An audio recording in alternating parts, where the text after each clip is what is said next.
Welcome to Hoko Palizzo's The Writing Life. I'm Alan King. My guest today is Truth Thomas.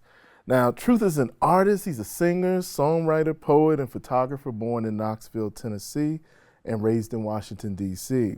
He's the founder of Cherry Castle Publishing and studied creative writing at Howard University under Dr. Tony Medina.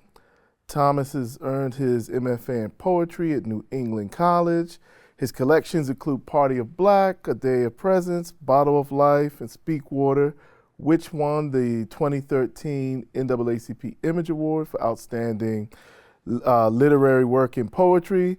And most recently, he is the inaugural Howard County Poet Laureate. Truth, it is an honor to have you here today, brother. It's an honor to be here. I told you look distinguished.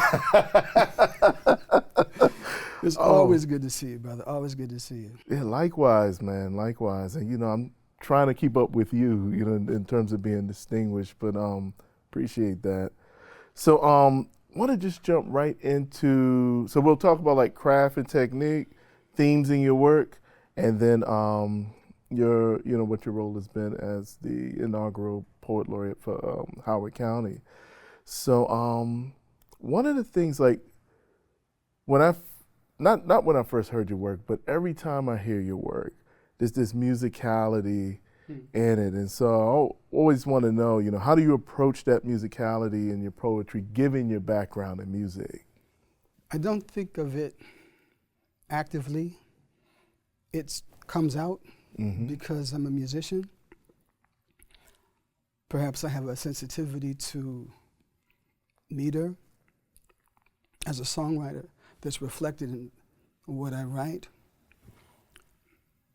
I don't hear it the way that other people hear it. Like, when I listen to you, I hear the music in your voice and in the way that you read. And I'm not sure if you hear you the same way that I hear you, but it's beautiful. Appreciate that. Absolutely, absolutely. And so what techniques do you use to make a poem both personal and universal? Also, this is not something I think of actively.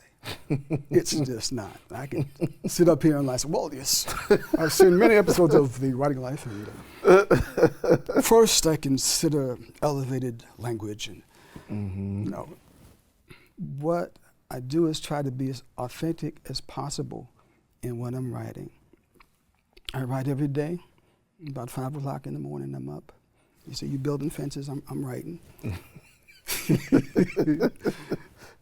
Literary fences that keep out ugliness. That's what my brother Alan does.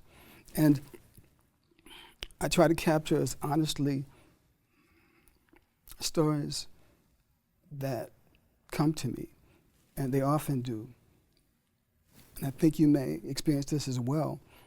Poems just appear. Sometimes when you don't want them to, they'll wake you up with lines and tell you need to turn your computer on and write this down. And you're saying to the computer, no, that's not what I want to do. You will hold on to, if you're sleeping, you will hold on to that. Right. So I try to capture what's authentic. If it turns out that some of those stories are universal, fine. If people tell me that, good.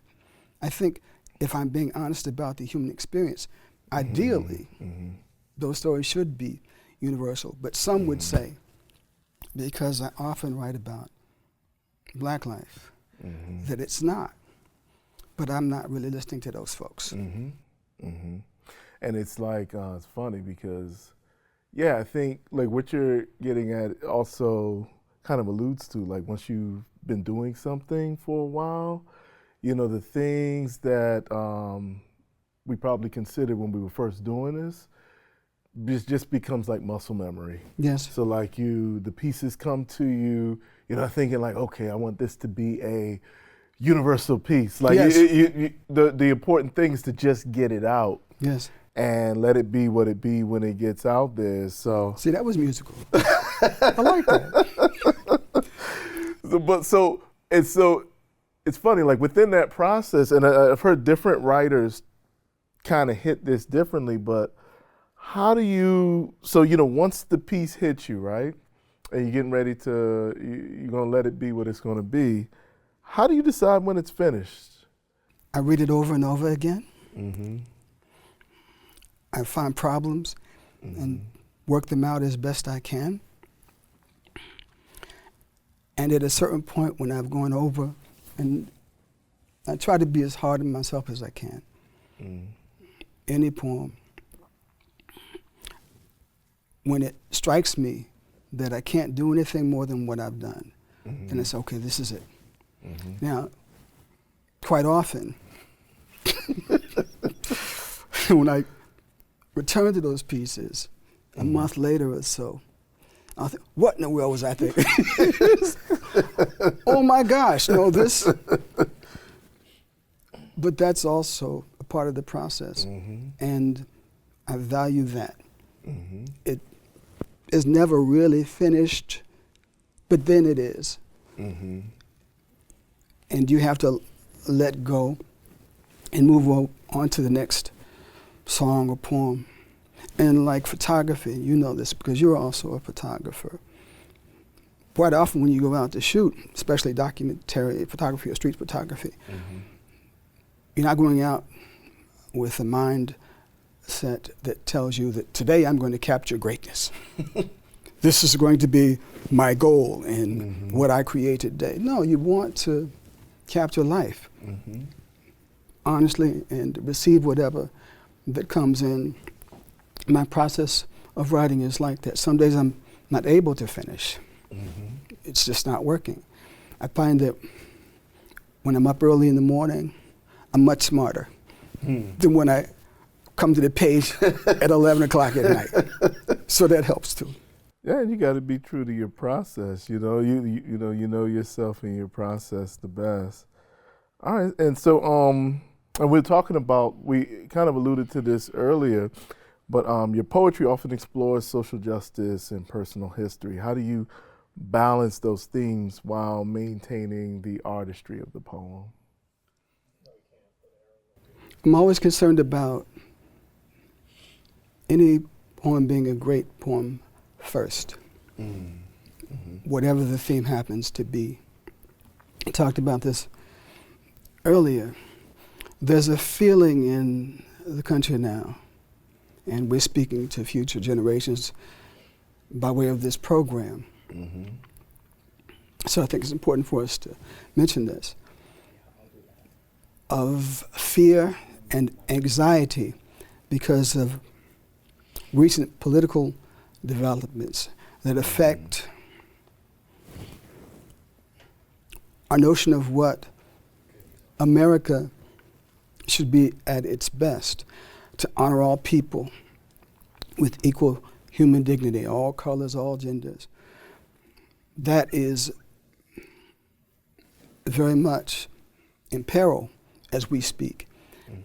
And especially if you are black and brown, you know this. So I have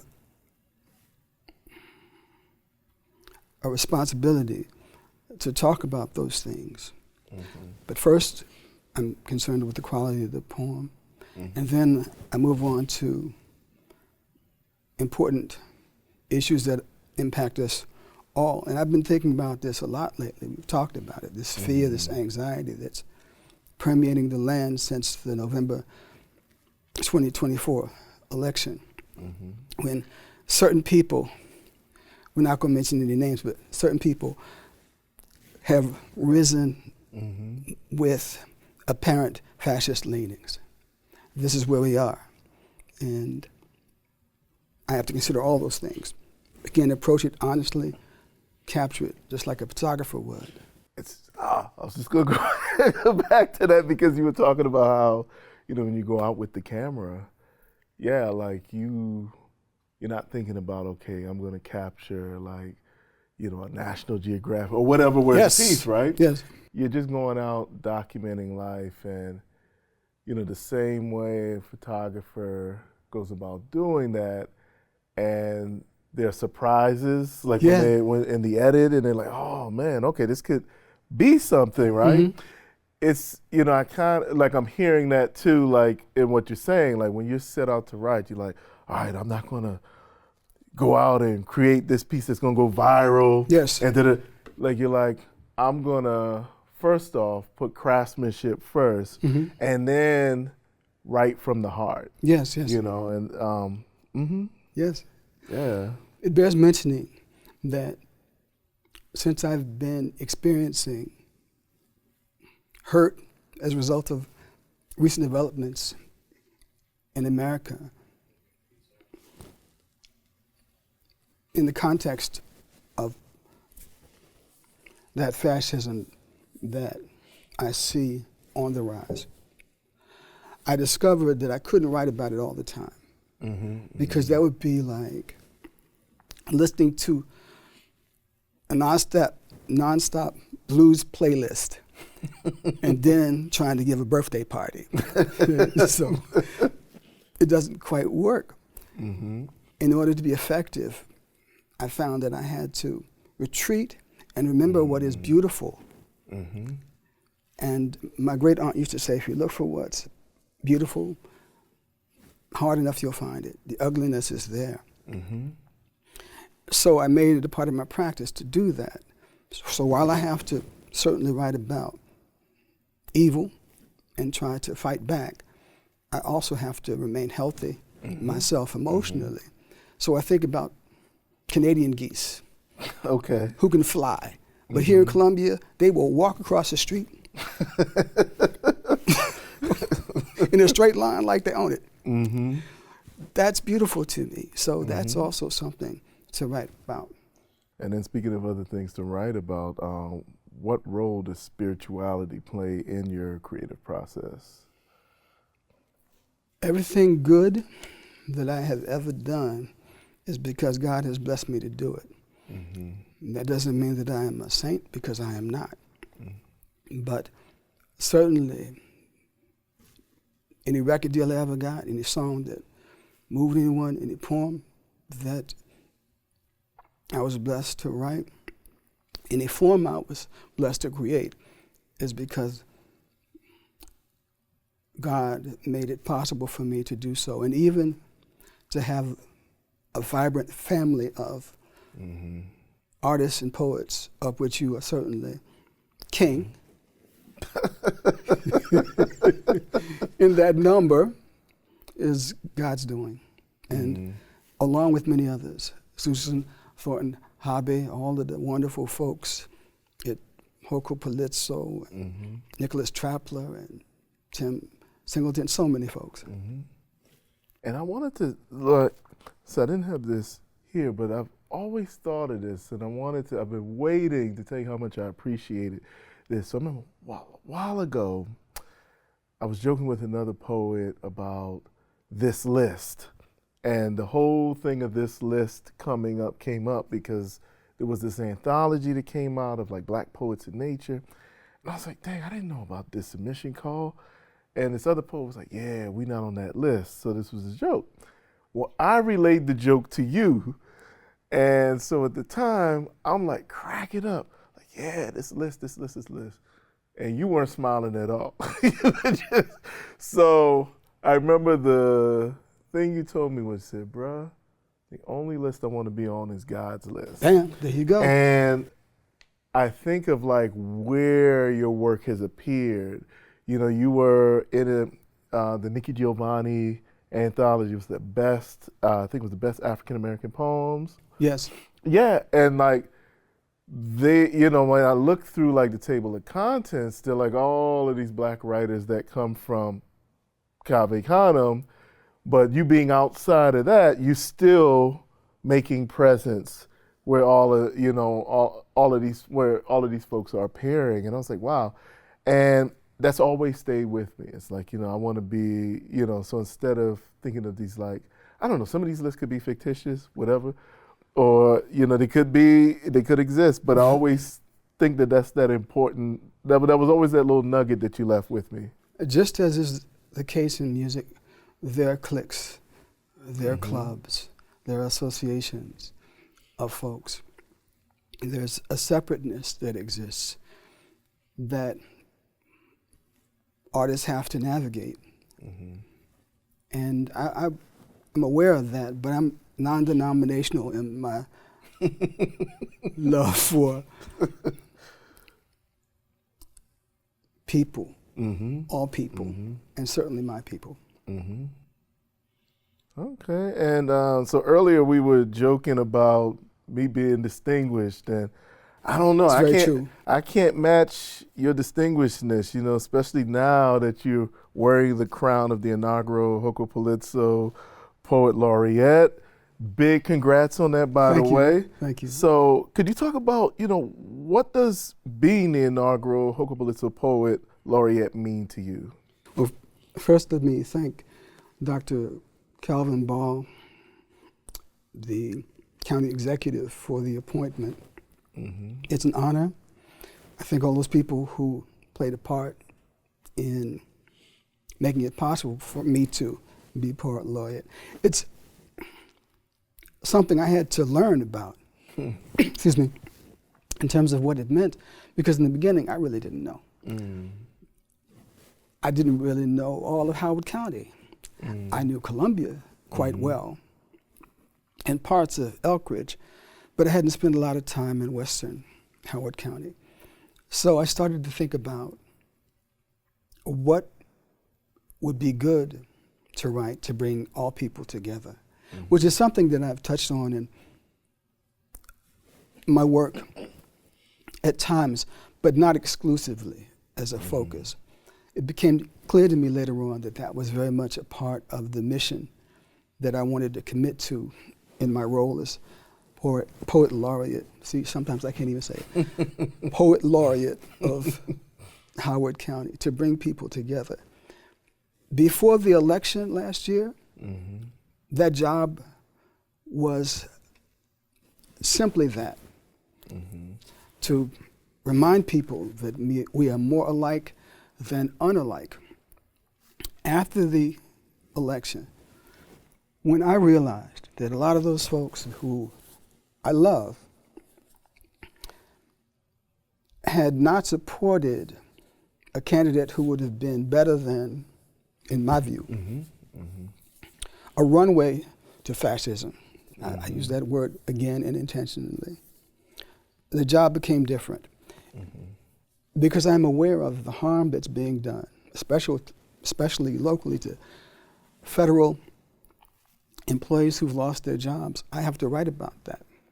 I have to speak about those ills with a hope of healing, of saying something in a poem that acknowledges the pain of people I'm speaking to. So in a way, the job has shifted, and it's not getting easier in that respect. But overall, the mission remains the same, to try to bring everybody together, to remind everybody that we're all Homo sapiens, most of us. We'll see. Yeah, that. Okay, and you touched on some of this, but I'll still ask anyway. So I wanted to know if you could talk about specific initiatives or projects you've worked on so far in this role, and what impact do you hope they have on the community? There have been some events locally. Books in Bloom is one. There have been events mainly associated with supporting the work that the county executive is doing, the man I admire, to help everybody. I'm still early in the process, so I think workshops will be forthcoming, but that is what the work has been. I anticipate there'll be more workshops further down the road where I'll get a chance to engage with more people in the community. Okay. And then, how do you see the role of Poet Laureate in shaping literary culture, community engagement, especially in Howard County? To be honest, not to write poems that ignore the problems of the county. Howard County is a wonderful place to live. I live here, and I'm very happy about that. But it has its problems. There was a young man, his name was, I think, Angelo Little, who was murdered at the mall, not 3 miles from where we're sitting. There have been other young people who've been murdered since that time in Howard County. That violence is a problem, gun violence is a problem. Here, there is that, and also, if you travel to different village centers, you'll notice River Hill is very different from Long Reach, where you have a lot of black folks, and in other parts of the county, not so many black folks. You see economic disparity. That mirrors America. We're not detached from America in that regard. So my hope is that whoever follows will speak honestly about those things, because we can't make this place better if we ignore important issues that afflict us, just like is the case in any sickness. You have to deal with it, and you know that from your work. You've heard you talk about some stuff, not in terms of, actually, yes, a poem you talk about being in a restaurant and not being served the way that you knew you were supposed to be served. Now, you could have chosen to write about trees and grass and the beauty of birds flying over the restaurant, but that wouldn't have helped anybody get better service in any part of the country. So I think about the responsibility of that role in those terms. All right, and wanted to see if you wanted to read a couple poems. I'm so glad you asked, Alan.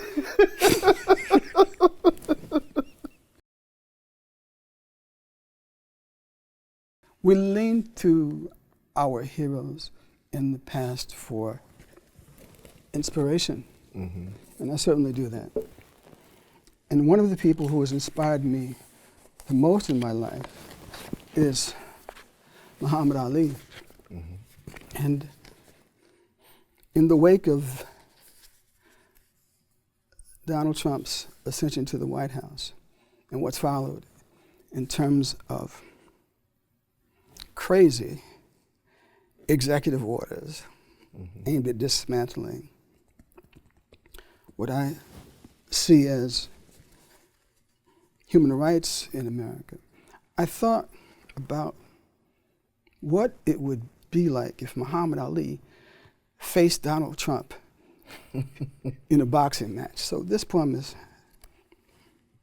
aimed to explore that match. Okay. DEI speaks at training camp before the Donald Trump heavyweight fight. After Muhammad, the double greatest, Ali. They say I'm too old to beat him, that my legs are gone, that I'm past my prime. But his racism is too ugly to be the champion. Ain't he ugly? Look at him with his tangerine face and Lilliputian hands. I named Floyd Patterson the rabbit. I named Sonny Liston the bear, and he shall officially be known as the felon, because his punches should be convicted of slowness, and he's weak. You've seen him.